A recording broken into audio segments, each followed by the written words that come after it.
Фьючерсы на фондовые индексы США снижаются. Курс доллара растет перед выступлением главы ФРС США. Биткоин дешевеет второй день подряд. Промышленный индекс Dow Jones упал на 0,03%, индекс высокотехнологичных компаний NASDAQ на 1,67%, индекс широкого рынка S&P 500 на 0,48%.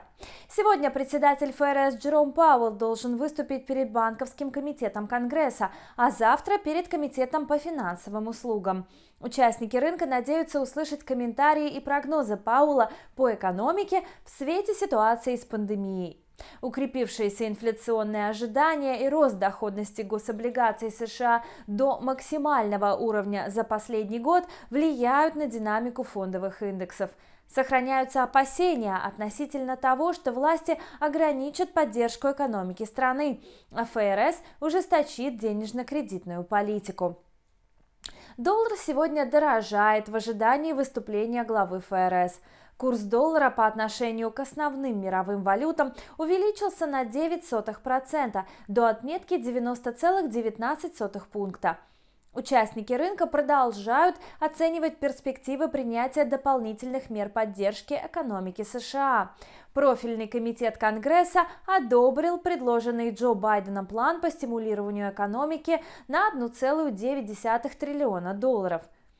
В паре американский доллар против канадского отмечается снижение на 0,09%. Американская валюта торгуется против канадской на отметке 1,2609. Слабая макростатистика Канады компенсируется высокими ценами на нефть.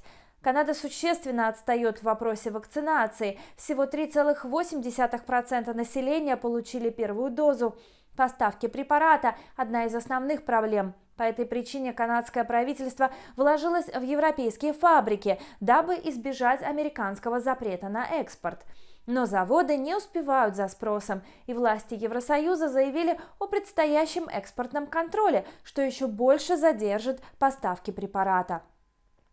Стоимость биткоина падает второй день подряд после обновления абсолютного максимума. Сегодня днем самая популярная криптовалюта подешевела на 14%. Котировки биткоина торгуются в итоге на отметке 48 947 долларов. Во многом на падение биткоина повлияли комментарии министра финансов США Джанет Йеллен, которая заявила о потенциальной опасности цифровой валюты для инвесторов. Второй причиной падения биткоина стал комментарий Йеллен о его волатильности. Участники рынка за этим комментарием усмотрели реальность риска более жесткого регулирования криптовалюты.